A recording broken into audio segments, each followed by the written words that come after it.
सभी मित्रों को प्रणाम। मैं डॉक्टर प्रीति गुप्ता छत्तीसगढ़ से आई हूँ, रजनीश ध्यान मंदिर सोनीपत में। आज हम यहाँ मिलेंगे स्वामी शैलेंद्र सरस्वती जी से, मुलाकात करेंगे और उनसे ध्यान और साधना से संबंधित, जीवन से संबंधित जो भी हमारे महत्वपूर्ण सवाल हैं वो पूछेंगे। प्रणाम स्वामी जी। प्रणाम डॉक्टर प्रीति जी। बहुत बहुत स्वागत है आपका। धन्यवाद जी। चलिए शुरुआत करिए आपके सवालों का। जी स्वामी जी, सबसे पहला जो सामान्य प्रश्न है वो मेरा है, ध्यान क्या है? जी। इसके पहले कि मैं यह बताऊं ध्यान क्या है, यह बता दूं ध्यान क्या क्या नहीं है। जी। क्योंकि दो चीजें बहुत प्रचलित हैं दुनिया में। जी। एक पूर्वी देशों में प्रचलन है कंसंट्रेशन को मेडिटेशन समझने का। जी। और आजकल पश्चिमी देशों में प्रचलन हो गया है विजुअलाइजेशन को मेडिटेशन समझने का। ये दोनों ही बातें गलत हैं। जी। कुछ लोग सोचते हैं कि एकाग्रता ध्यान है, बिल्कुल गलत। एकाग्रता और ध्यान में फर्क समझ लें। एकाग्रता ऐसे है जैसे एक टार्च जिसमें लेंस लगा है और भीतर से जो प्रकाश आ रहा है उसको एक बिंदु पर फोकस कर दिया गया है, तो एक दिशा में तो पूरा उजाला हो गया, लेकिन बाकी सब तरफ अंधेरा है। इसके कंट्रास्ट में ध्यान ऐसा है कि उसमें कहीं फोकस नहीं किया जा रहा है, टार्च नहीं दीपक, उसकी रोशनी सर्वत्र जा रही, सब दिशाओं में बराबर एक जैसी। और इतना ही नहीं कि सब तरफ जा रही है, लौट कर खुद पर भी आ रही है। आपने कहावत सुनी होगी, दिया तले अंधेरा। तो हमारे भीतर जो चेतना है हमारी इंद्रियों के माध्यम से बाहर संसार के ऑब्जेक्ट्स की तरफ जा रही है। अगर हम स्वयं के प्रति भी जागरूक हो जाएं, अर्थात कुछ चेतना स्वयं चैतन्य के प्रति सजग हो जाए, इसका नाम है ध्यान, मेडिटेशन। तो कंसंट्रेशन में हम एक जगह फोकस करते हैं, यह उपयोगी है संसार के काम धाम के लिए। अगर एक स्टूडेंट स्कूल में पढ़ाई कर रहा है तो कंसंट्रेशन करेगा तो ठीक से उसको विषय समझ में आएगा, याद होगा। एक ड्राइवर कंसंट्रेट करके ड्राइविंग कर रहा है तो वह अच्छा ड्राइवर होगा, एक्सीडेंट की संभावना कम हो जाएगी। यदि उसका मन चंचल है, यहाँ वहां भाग रहा है, चाहे वो स्टूडेंट हो चाहे ड्राइवर अथवा कोई भी कार्य कर रहा हो, उसके कार्य में सफलता नहीं मिलेगी जितनी की मिलनी चाहिए थी, काम बिगड़ने की संभावना है। और यदि एकाग्रता है तो काम अच्छा होगा। एक वैज्ञानिक आविष्कार कर रहा है, कुछ अनुसंधान, वो जितना एकाग्र हो जाएगा उतना ही बेहतर वह वैज्ञानिक अनुसंधान कर पाएगा, वरना नहीं कर पाएगा। लेकिन इससे कोई आध्यात्मिक उन्नति नहीं हो जाएगी। साहित्यकार हैं, कवि हैं, संगीतकार हैं, वैज्ञानिक हैं, नर्तक हैं, निश्चित रूप से बहुत कंसंट्रेशन से काम करते हैं, लेकिन इससे कोई आत्मिक उन्नति उनकी नहीं होती। यह स्पिरिचुअल मेडिटेशन नहीं है, संसार की सफलता के लिए जरूरी है। तो दो चीजें हो गई, चंचलता और एकाग्रता। चंचलता का मतलब है कि चित्त यहाँ वहां भिन्न भिन्न विषयों पर भागता दौड़ता है, एक जगह नहीं रुकता। ऐसे व्यक्ति को कार्य कुशलता नहीं होगी, उसका काम बिगड़ जाएगा। अब अध्यात्म में समझिए, कंसंट्रेशन काम नहीं आएगा, क्योंकि कंसंट्रेशन में हम कुछ कोशिश कर रहे हैं एक विशेष ढंग से अपनी होश को लागू करने की, उसको एक जगह हम अप्लाई कर रहे हैं, और इसमें हम स्वयं हमेशा छूट जा रहे हैं, दिया तले अंधेरा रहेगा। ऐसा दीपक जो बिल्कुल सहज स्वाभाविक है और कुछ रोशनी उसके नीचे भी जा रही है, तो चारों तरफ तो जा ही रही है, अपने नीचे भी आ रही है, स्वयं के प्रति भी होश है। मेरे भीतर क्या है वह चैतन्य, उसको भी मैं जानूं। तो संसार का तो पता चल रहा है, आंख कान नाक 5 इंद्रियां हैं, उनसे अपना भी पता चले। मेरा होना अतीन्द्रिय है, किसी इंद्रिय से चेतना को देखा नहीं जा सकता, सुना नहीं जा सकता, सूंघा नहीं जा सकता, स्वाद नहीं लिया जा सकता, उसको स्पर्श नहीं कर सकते, क्योंकि वो तो सब इंद्रियों के पीछे बैठी हुई है। जब हम कहते हैं अतीन्द्रिय, तो इंद्रियों के सम्मुख जो है विषय उसको इंद्रिय जान सकती है, लेकिन जो इंद्रिय के पीछे है उसको इंद्रिय कैसे जानेगी? आंख बाहर देख सकती, भीतर तो नहीं देख सकती। हाथ बाहर की चीज को स्पर्श कर सकते, भीतर तो स्पर्श नहीं कर सकते। तो मेरी जो आत्मा है वह भीतर मौजूद है, उसको हम बिना इंद्रिय के जानेंगे। तो जब इसका एहसास होता है, इसका नाम आध्यात्मिक रूप से ध्यान है। तो सामान्य भाषा में हम ध्यान कंसंट्रेशन को भी कह देते हैं। स्कूल में टीचर कहता है कि यहाँ ध्यान दो, ब्लैक बोर्ड पर मैं क्या बता रहा हूँ, तो ध्यान शब्द का यूज कर रहा है। तो ध्यान यानी होश, है ना। एक ड्राइवर से हमने कहा कि ध्यानपूर्वक गाड़ी चलाना, अर्थात होशपूर्वक, है ना। जब हम अध्यात्म में इस शब्द का उपयोग करते हैं तो इसका मीनिंग थोड़ा सा चेंज हो जाता है। बाहर का तो होश हो ही, स्वयं के प्रति भी होश हो, awareness of the awareness itself. तो ये आध्यात्मिक ध्यान हुआ। ये तो एक गलतफहमी हो गई जो हमारे देश में भी प्रचलित है, पश्चिम में भी प्रचलित है। पिछले 100 सालों में मनोविज्ञान खूब विकसित हुआ और पश्चिम में विजुअलाइजेशन की कई तरकीबें उन्होंने खोजी। निश्चित रूप से वो संसार में काम आएंगे। कोई व्यक्ति आत्मसम्मोहन, सेल्फ सजेशन के द्वारा अपने आप को सुझाव देता है, कुछ विजुअलाइज करता है, चित्र देखता है, तो उसके साकार होने की संभावना बढ़ जाएगी, है ना। यह ध्यान नहीं है। ये लोग अक्सर, पश्चिम के लोग गाइडेड विजुअलाइजेशन को मेडिटेशन समझ लेते हैं। अब यहाँ पे फर्क समझना, विजुअलाइज जो करेगा वह हमारा मन ही है।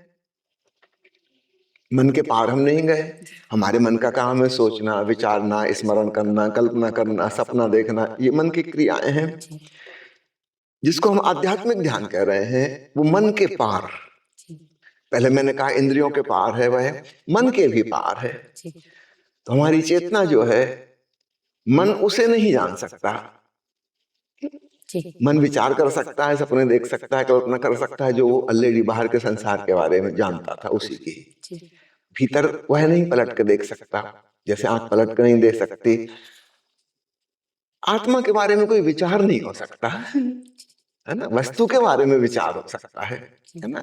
आत्मा के बारे में तो मौन होगा, वहां तो कोई वाणी नहीं, कोई शब्द नहीं, कोई विचार नहीं। मौन में वह जानी जाती है। तो मौन में तो मन समाप्त हो जाता है। मन का मतलब ये शब्दों का, विचारों का भंडार, कल्पनाओं का, स्मृतियों का, योजनाओं का भंडार। अगर हम इसमें उलझे रहेंगे तो हम स्वयं को नहीं जान पाएंगे। तो आध्यात्मिक रूप से जब हम ध्यान शब्द का उपयोग करते हैं, उसमें विजुअलाइजेशन बिल्कुल नहीं आएगा, बल्कि जो कुछ भी था उसको भी ड्रॉप कर देना है। हम बस अकेले रह जाएं, न अतीत की कोई याद, न भविष्य की कोई कल्पना, न मन की कोई इच्छा कि ऐसा हो कि वैसा हो, कुछ भी नहीं। तब मैं अपने स्वयं के होने को जानूंगा। तो ये दो कंफ्यूजन है, कंसंट्रेशन और मेडिटेशन,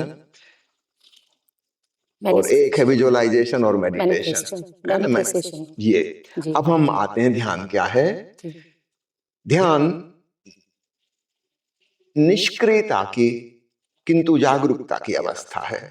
निष्क्रिय तो हम रात में भी होते हैं, हम सो जाते हैं तो हमारा शरीर निष्क्रिय हो गया।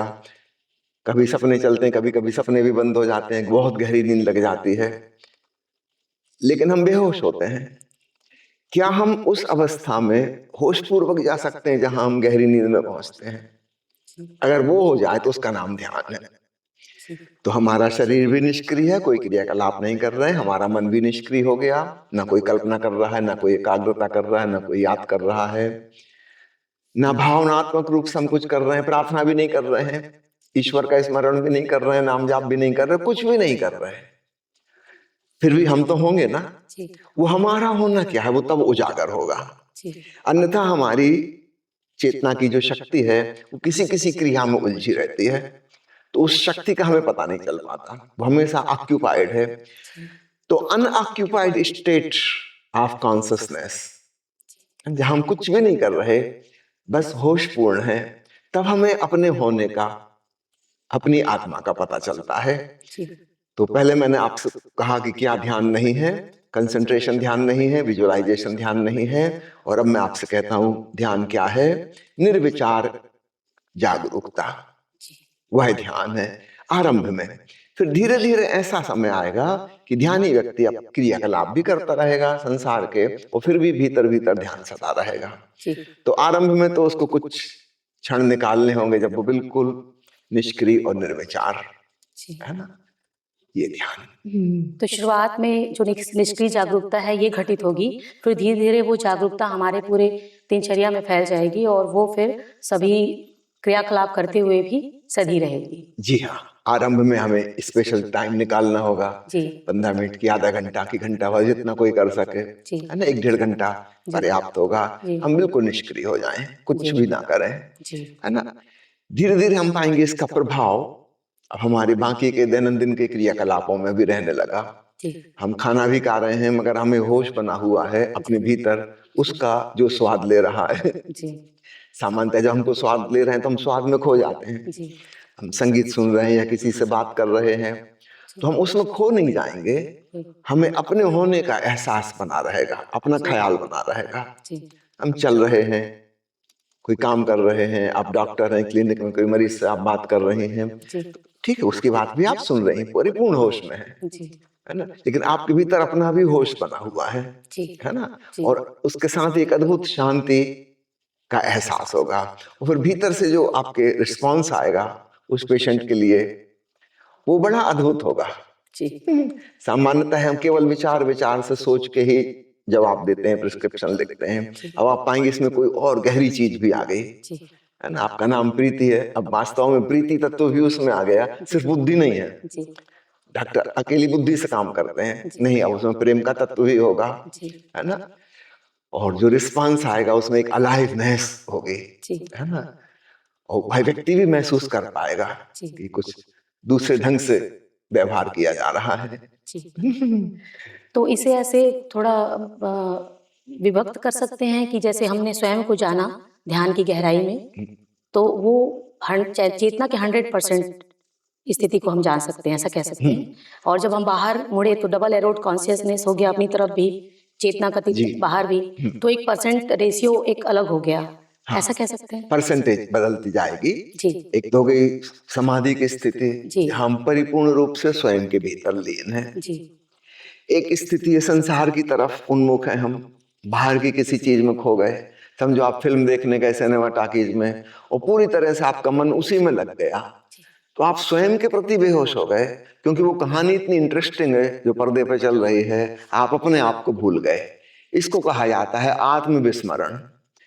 तो सामने वाले दृश्य का तो स्मरण है, दृष्टा का विस्मरण हो गया। मैं कौन हूं, जानने वाला, देखने वाला, उसका हमें बिल्कुल भी नहीं पता। यहाँ तक कि अपने शरीर का भी नहीं पता चल रहा, बैठे बैठे कमर दर्द होने लगी, कि भूख लगाई है, कि पेट में जलन हो रही है, कि मच्छर काट रहे हैं, कुछ नहीं पता, क्योंकि कहानी इतनी इंटरेस्टिंग है, हम उसमें खो गए। हमें बाकी सबका विस्मरण हो गया। ये एक प्रकार की एकाग्रता सद गई। वो कहानी इतनी मनोरंजक थी कि हम उसमें डूब गए। हमें मच्छर काटने का पता नहीं चला, भूख का पता नहीं चला, कमर दर्द का पता नहीं चला। हम उसमें कंसंट्रेटेड हो गए। जैसे टॉर्च की रोशनी का मैंने उदाहरण दिया था ना, एक जगह तो रोशन हो गई, बाकी सब तरफ अंधेरा हो गया। तो एक 100% स्थिति ये है। दूसरी 100% स्थिति समाधि की है, जिसमें पूरी तरह हमें अपना पता है, अब संसार का पता नहीं चल रहा। बाहर के लोग समझेंगे कि ये बेहोश पड़े हैं। ऐसी समाधि रामकृष्ण परमहंस को हुआ करती थी, महर्षि रमन को हुआ करती थी, मेहर बाबा को करीब करीब 1 साल तक ऐसी समाधि की अवस्था बनी रही, जहां उन्हें अपने शरीर का भी नहीं पता, उनको भी भूख प्यास का नहीं पता चलता था। भीतर ऐसे डूब गए अपने कि बाहर के सुध बुध ही नहीं, बाहर से बिल्कुल बेहोश पड़े, मैं कोमा की स्थिति में पहुंच गया हूं। अब एक मध्य की चीज को समझिएगा, ध्यान की अवस्था जिसमें हमें संसार का भी होश है और अपना भी होश है। तो एक 50-50% डिवाइड कर सकते हैं हम। आपने खूब अच्छा शब्द उपयोग किया, डबल एरोड कॉन्शियसनेस। जय कृष्णमूर्ति जी ने अक्सर इसका उपयोग किया है। चेतना की एक ऐसी तलवार, दुधारी, दोनों तरफ, ऐसा तीर जिसके दोनों तरफ फलक हो। तो हमें संसार का भी ख्याल है और अपना भी ख्याल है। हम कोई काम भी कर रहे हैं और अपना भी होश बना हुआ है। अब फिर उसी उदाहरण से समझ लें, मान लो आप फिल्म देखने गए और दुधारी तलवार के साथ आप फिल्म देख रही हैं। ऐसा अगर 2-4 बार आपने किया, आप फिल्म ताकि जाना ही बंद कर दोगे, क्योंकि वहां जो मजा आ रहा था वो बेहोशी का मजा था। जैसे एक शराबी है, शराब पी के बेहोश हो जाता है तो अपने दुख दर्द भूल जाता है। गंजेड़ी है, कोई अफीमची है, कोई मंगेड़ी है, दुख दर्द भूल जाता है। ठीक इसी प्रकार कोई फिल्म देखने में भूल जाता है, कोई मोबाइल चलाते चलाते भूल जाता है, दुख दर्द भूल जाता है। तो ये भी नशे का काम कर रहे हैं, इसलिए इनका भी एडिक्शन हो जाता है। आजकल की नई जनरेशन में मोबाइल एडिक्शन हो रहा है, घंटों घंटों लगे हैं, छोड़ते ही नहीं उसको, है ना। एक प्रकार का नशा हो गया, लत पड़ गई उसकी। तो कई प्रकार की लतें हो सकती हैं जिसमें हम बेहोश हो जाते हैं। किसी को पॉलिटिक्स में रुचि है, वो चार मित्र बैठ के गपशप कर रहे हैं, पॉलिटिक्स पे चर्चा, और गर्मा गर्मी बातचीत होने लगी, विवाद छिड़ गया, एक्साइटेड, भूल गए अपने आप को, बिल्कुल भूल गए। वो बात इतनी उनके लिए इम्पोर्टेंट है कि सब कुछ भूल सकते हैं वो। ये है पूरी तरह से भूल जाना। लेकिन जब हम डबल एरोड कॉन्शसनेस साधेंगे, जिसको हम कहें ध्यान मेडिटेशन की अवस्था के साथ संसार में हम जी रहे हैं, यहाँ पर अब हमको वो बेहोशी वाला जो सुख है वो नहीं मिलेगा। बेहोशी से जो सुख मिलता था, क्योंकि हमें अपना होश बना हुआ है, हम भूले नहीं। यहाँ एक नए प्रकार का आनंद मिलना शुरू होगा, शांति मिलनी शुरू होगी। तो सुख दुख तो बाहर की चीजों से मिलते थे। मान लो फिल्म खराब है, आपको अच्छी नहीं लगी, तो आप दुखी होकर लौटेंगे कि 3 घंटे बर्बाद गए, पैसे बेकार गए, देखने लायक नहीं थी। अगर उसमें आप पूरी तरह से बेहोश हो गई, खो गई, तब आप कहेंगी बहुत अच्छी फिल्म थी, अपने दोस्तों को भी रिकमेंड करेंगी बड़ी अच्छी फिल्म देख के आना, क्योंकि उसमें एक प्रकार का नशा छा गया था। तो जो फिल्म से हमें सुख मिला, अथवा फिल्म खराब लगी और दुख मिला, ये दोनों बाहर की चीजों से मिले। कोई आपका मित्र मिल गया, उससे बातचीत करने में, गपशप करने में पता ही नहीं चला समय कब बीत गया, हमें समय का भी होश नहीं रहा, तो हम कहेंगे बड़ा अच्छा लगा, बहुत अच्छा लगा।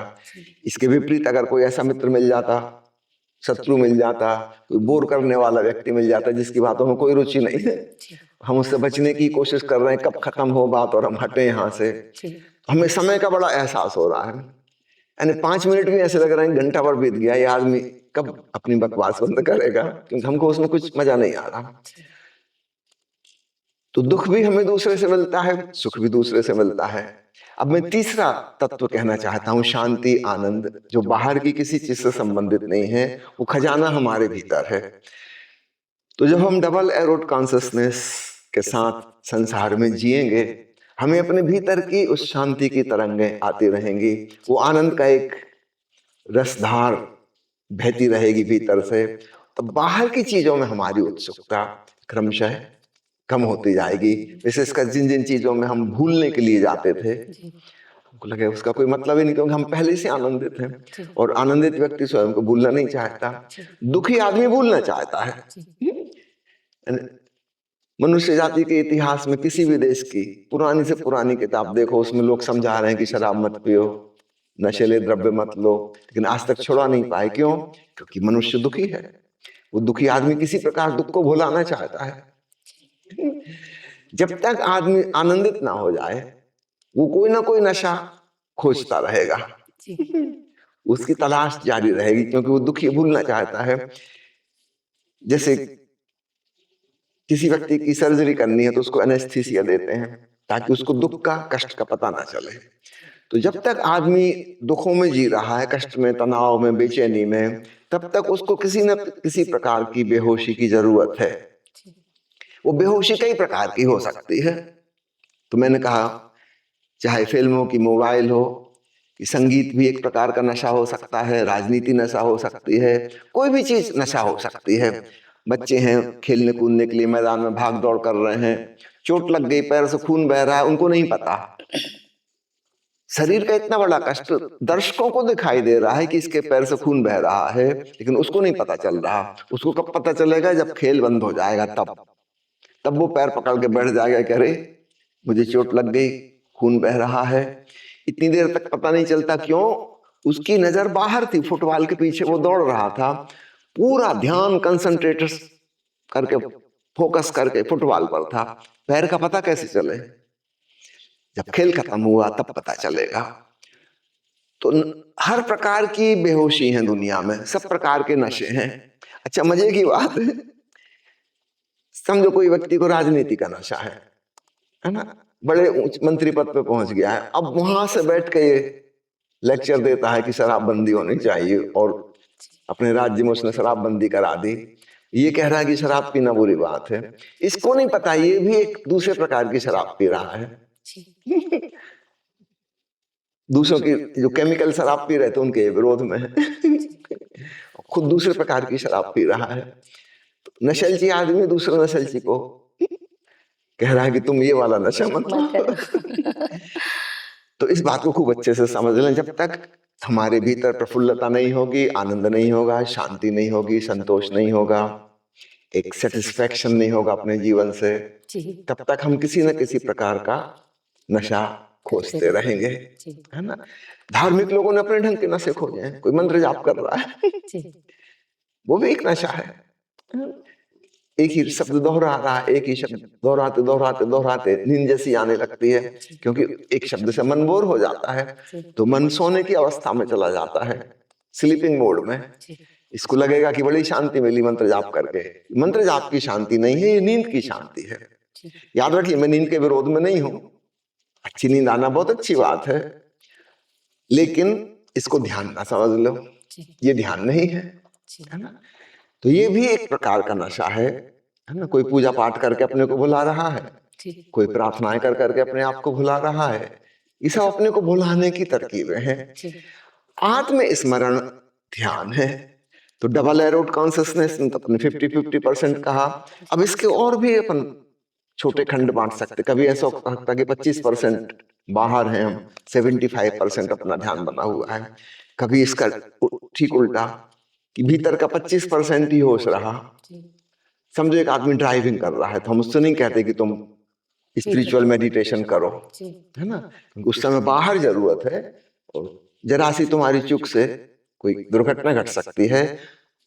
75% ऊर्जा बाहर रखो, थोड़ा सा अपना एहसास बना रहे, बीच बीच में कभी कभी, ज्यादा देर नहीं, क्योंकि अगर तुम अंतर्मुखी हो गए तो फिर यहाँ तो बहिर्मुखता की जरूरत है।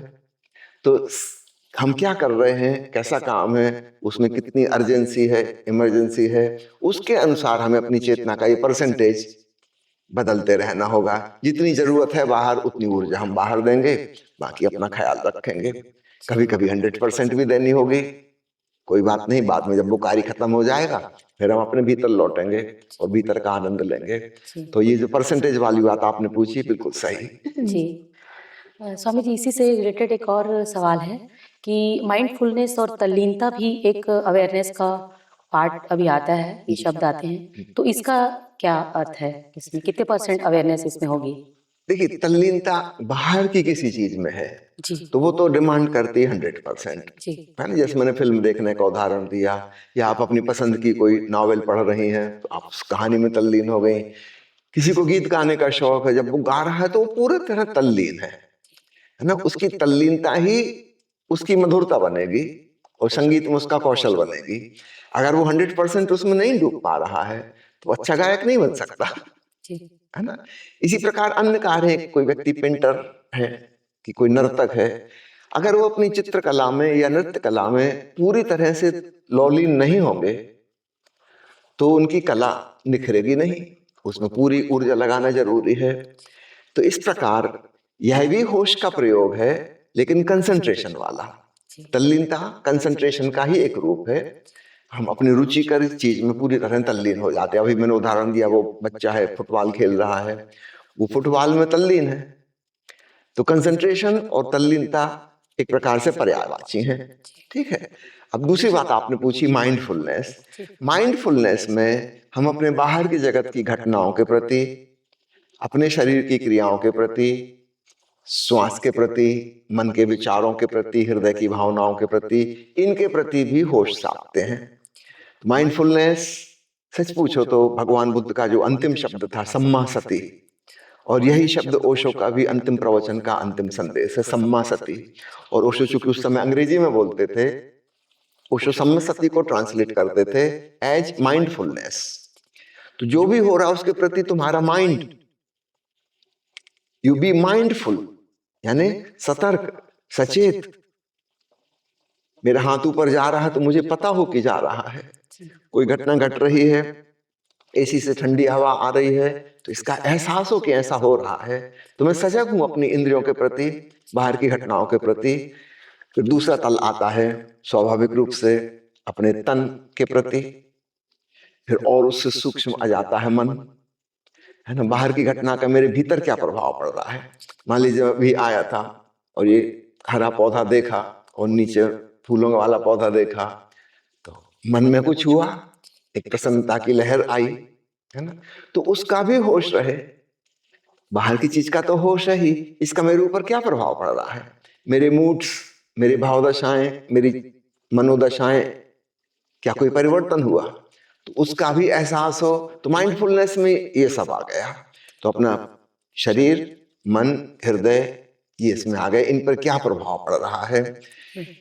किसी चीज का अच्छा प्रभाव पड़ा तो उसको भी मैं जानूं, किसी चीज का बुरा प्रभाव पड़ा उसको भी मैं जानूं, किसी घटना की वजह से मेरे भीतर से प्रतिक्रिया आई तो इसका मुझे पता हो।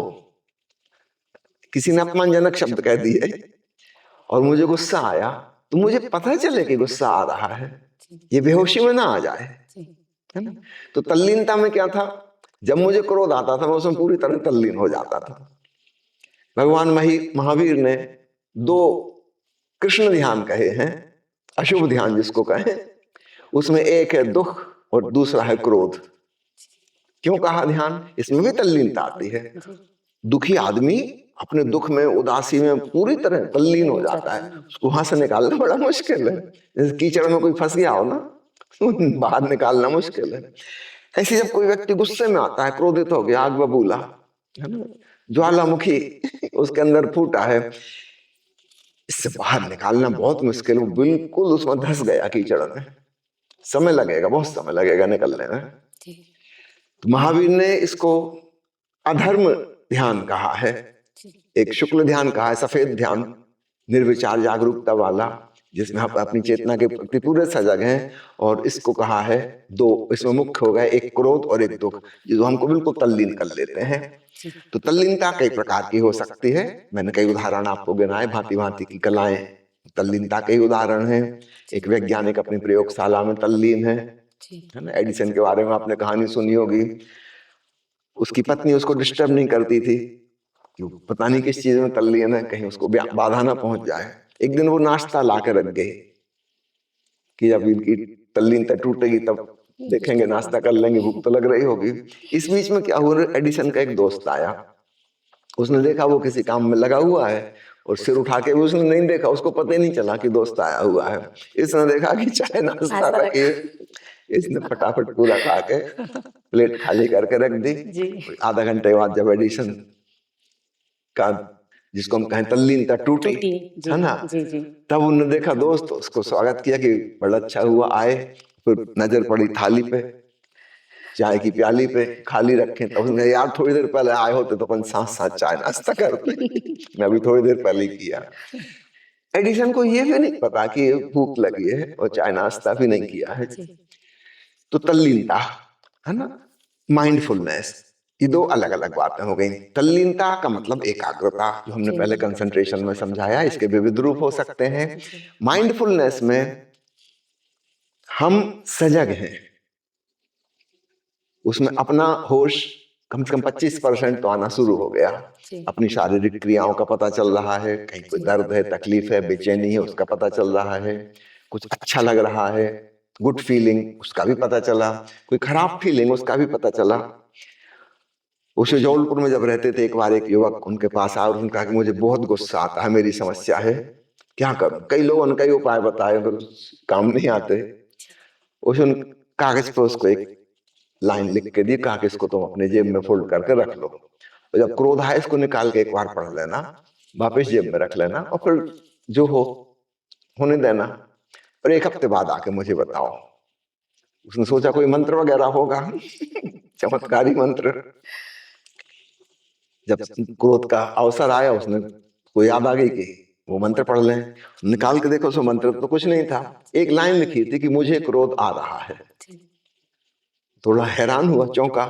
अब इस चौंकने में ये 5 सेकंड लगे कागज निकालने में, पढ़ने में, इस चौंकने में डिसकंटिन्यूटी हो गई। जिस व्यक्ति पे क्रोध आ रहा था उससे इतनी डिसकंटिन्यूटी पर्याप्त है। वो जो क्रोध भभक के ऊपर उठा था वो शांत हो गया भीतर। उसने जेब में वापस अपनी पर्ची डाली।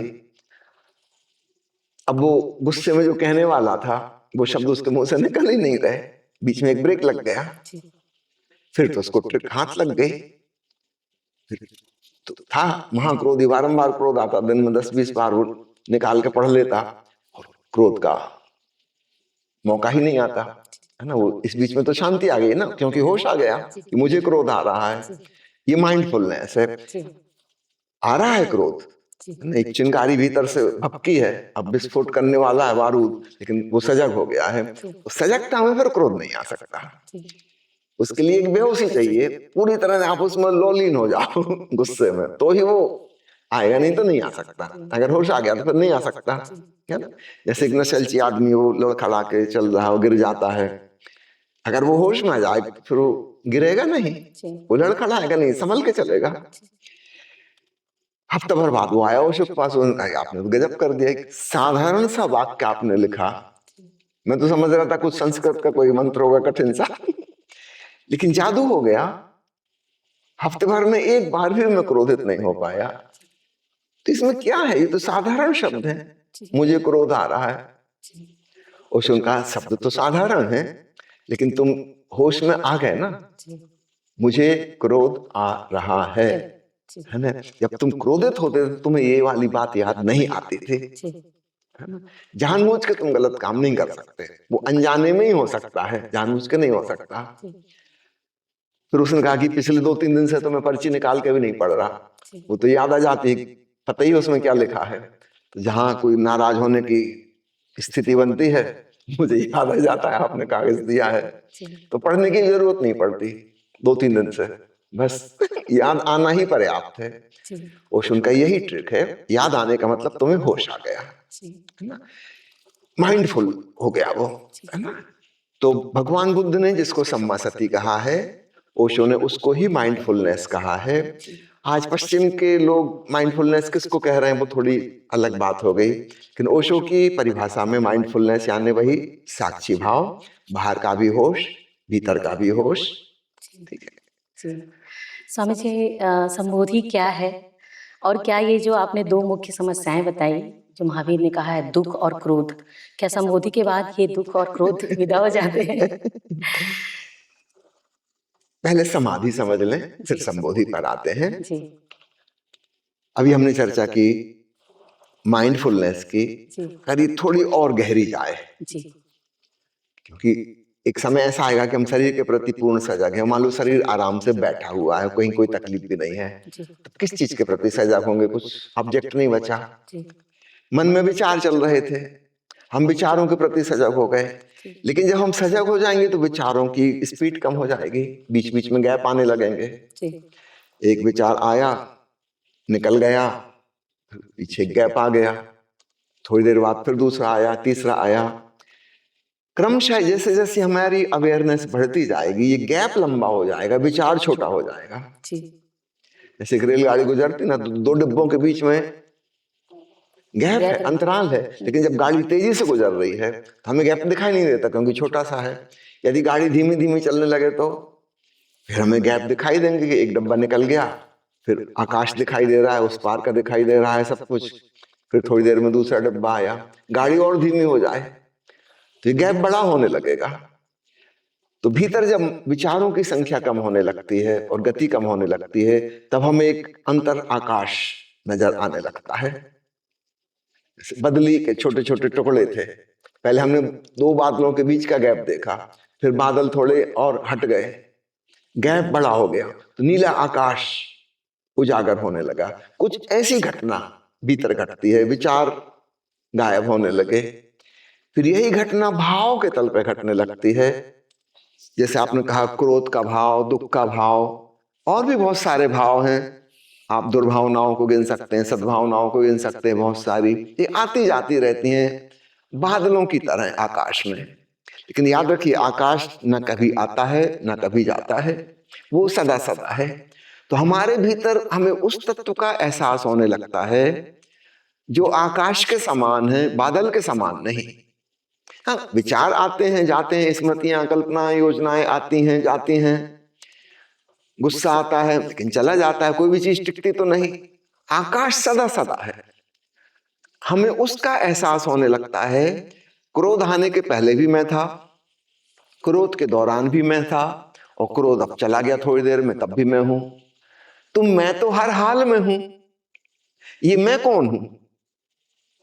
अब माइंडफुलनेस से हम थोड़े और आगे बढ़े, हम केवल बाहर की घटनाओं को और भीतर के अंतर जगत की घटनाओं के प्रति ही जागरूक नहीं हैं, हम स्वयं के होने के प्रति होश से भरने लगे। ये मैं कौन हूं? और तब पता चलता है निरभ्र आकाश, मेघ रहित आकाश, ना भावनाओं के बादल हैं, ना विचारों की भीड़ है, एक शून्य गगन रह गया। लेकिन वह शून्य गगन चैतन्य से ओतप्रोत है। और फिर पता चलता है कि उस आकाश में एक अद्भुत संगीत गूंज रहा है, जिसे अनाहत नाद कहा जाता है। अब हम माइंडफुलनेस से आगे पहुंच रहे हैं। जब हम उस ओंकार के संगीत को सुनने लगते हैं, तब फिर एक लीनता घटती है। लेकिन इसको हम तल्लीनता नहीं कह सकते। जैन धर्म में इसके लिए एक स्पेशल शब्द है, संलीनता। स्वयं के भीतर लीन होना। तो अभी तक हमने तल्लीनता किसको कहा? कंसंट्रेशन बाहर की किसी चीज में हम खो गए। अब ऐसा समय आया, अपने भीतर के उस विराट आकाश में गूंज रहे इस अनहद संगीत में, उसमें हम डूबने लगे। तो इसको हम तल्लीनता या कंसंट्रेशन नहीं कह सकते। ये तो हमारा स्वयं का होना है, हमसे भिन्न नहीं है। इसके पहले हम जिस चीज में डूब रहे थे वो हमसे भिन्न और पृथक थी, वो हमारा स्वभाव नहीं थी। अब हम अपने इस चैतन्य में, जो नाद से ओतप्रोत है, नूर से ओतप्रोत है, उसमें डूब रहे हैं। तो स्वयं में ही लीन हो रहे हैं। आत्मलीनता कह लें, संलीनता कह लें, डिफरेंशिएट करने के लिए अलग शब्द हो जाएगा। इसमें माइंडफुलनेस से, सम्मसति से आगे बढ़े।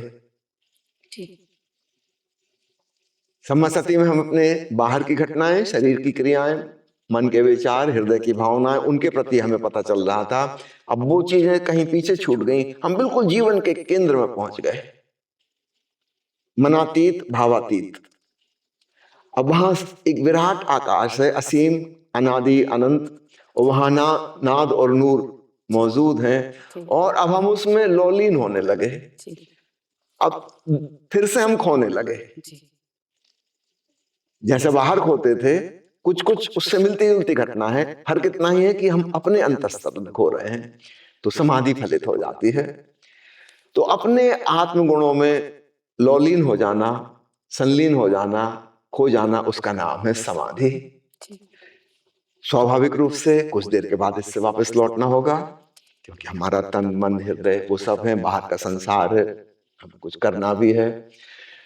वापस हम लौटेंगे, तो इसका नाम है समाधि। तो कभी कभार हम कुछ देर के लिए, कुछ मिनट के लिए, कभी थोड़ी ज्यादा देर के लिए बिल्कुल समाधिस्थ हो जाएंगे, गायब ही हो गए। किसी बाहर के विषय में नहीं, स्वयं में गायब हो गए। इसको बोलते हैं समाधि, जहां मन नहीं बचा, भाव भी नहीं बचे, है ना। यहां से वापस जब हम लौटेंगे तो हमारा मन और हृदय, अर्थात भाव का तल और विचारों का तल मौजूद है, हमारा शरीर मौजूद है। शरीर में अगर कहीं चोट लगी थी तो दर्द हो रहा था, वापस लौटेंगे तो पता चलेगा। ठीक ऐसे ही मन में कहीं कोई चोट लगी थी और कुछ प्रतिक्रिया हुई थी, उसका पता चलेगा। कुछ इमोशनल ट्रॉमा हृदय के तल पे हुआ था, तो पता चलेगा कि ऐसा ऐसा हुआ था। अब हमारा रिएक्शन बदल जाएगा, हम गहन शांति से लौट के आए हैं। अब वो चीजें हमें वैसी अशांत और बेचैन नहीं कर पाएंगे, लेकिन अभी भी उनका पता तो चलेगा। हमारे सजग हो जाने से, शांत हो जाने से शरीर का घाव नहीं मिट जाएगा ना, वो तो अपना समय लेगा मिटने में। ठीक वैसे ही मन के और हृदय के भी घाव हैं, वो चोटें हैं। किसी ने कुछ व्यंग बाण छोड़ दिया था, वो चुभ गया तीर। हम भीतर शांत हैं, जान रहे हैं इस बात को, लेकिन अभी भी वो मौजूद है स्मृतियों के रूप में। हाँ, स्मृति नहीं, वो स्कार तो रह जाएगा ना। जैसे बाहर कोई चोट लग गई और फिर ठीक भी हो गए घाव, नई स्किन आ गई, फिर स्कार तो रह गया। तो ऐसे हमारे मन में और हृदय में स्कार टिश्यू बन जाते हैं, अतीत के स्मृतियों के निशान वो मौजूद रहेंगे। यह शांति से लौटा हुआ व्यक्ति अब पुनः संसार में जिएगा, है ना। अब संसार में जीते जी यहाँ की चीजों का प्रभाव भी उस पर पड़ेगा। वो 100% तो समाधि में नहीं रह सकता हमेशा हमेशा। जब वहां जाता है तो इन सब चीजों के परे निकल जाता है, लेकिन जब लौट के आएगा तो फिर इन्हीं तलों पर उसको फंक्शन करना है। तो इन तलों पे जो चीजें मौजूद हैं पहले से, उनका कुछ प्रभाव रहेगा, 100% नहीं मिट जाएगा, कुछ प्रभाव रहेगा, है ना। अब फिर आपने पूछा है संबोधि के बारे में। संबोधि ऐसी घटना है जब समाधि सहज स्वाभाविक हो गई। अब वो ऐसा नहीं कि हम ध्यान का प्रयोग करके उसमें पहुंचे, थोड़ी देर के लिए फिर वापस आ गए। ऐसे व्यक्ति का पूरा जीवन रूपांतरित हो जाएगा। अब समाधि उसके लिए एक सहज स्वाभाविक दिनचर्या की अवस्था हो गई, है ना। निश्चित रूप से अब वैसा दुख या क्रोध उसको नहीं हो सकता, है ना, क्योंकि वो कंटिन्यूटी में आत्मलीन बना ही हुआ है। उसकी कुछ प्रतिशत ऊर्जा बाहर आ गई, फंक्शन कर रही, काम कर रही है, लेकिन उसकी आत्मलीनता, संलीनता छूटी नहीं है। हो सकता बाहर किसी काम में वो तल्लीन भी हो जाए, लेकिन फिर भी वो संलीनता का धागा कहीं से बना हुआ है ना। तो उस पर चीजों का प्रभाव बहुत कम हो जाएगा। उसके मन हृदय के प्रभाव, प्रतिक्रियाएं, रिएक्शंस बहुत कम हो जाएंगे। अब उसके जीवन में जो घटनाएं घटेंगी उसको हम क्या कहें, रिएक्शन नहीं कहेंगे, अब उसको हम रिस्पॉन्स कहेंगे। वो परिपूर्ण चैतन्य से रिस्पॉन्ड करेगा। किसी ने गालियां दी हैं, इसके भीतर से कुछ रिस्पॉन्स आएगा, संभवतः क्रोध नहीं आएगा लेकिन कुछ तो रिस्पॉन्स आएगा, कुछ वो कहेगा। हो सकता कुछ ना कहे, ये भी उसका रिस्पॉन्स है, ये भी उसका रिस्पॉन्स है। तो परिपूर्ण होश में उसका जीवन व्यवहार, उसका आचरण होगा। तो एक हो गई समाधि से वापस लौटने वाले की स्थिति, वो अभी पुनः भटक सकता है ना। वो थोड़ी देर के लिए समाधि हुआ था, और संबोधि वाला व्यक्ति अब कंटिन्यूटी में उस अवस्था में जीता है। स्वामी जी बहुत बहुत धन्यवाद आपका, आपने इतना अच्छा मार्गदर्शन दिया। धन्यवाद आपका, आपने बड़े गहरे गहरे सवाल पूछे। बहुत बहुत धन्यवाद आप सबका भी, दर्शकों का। हमने जाना अभी समाधि के बारे में, संबोधि के बारे में, साक्षी के बारे में, ध्यान क्या है और ध्यान क्या नहीं है, इसके बारे में हमें स्वामी जी ने बताया बहुत अच्छे से। बहुत बहुत धन्यवाद।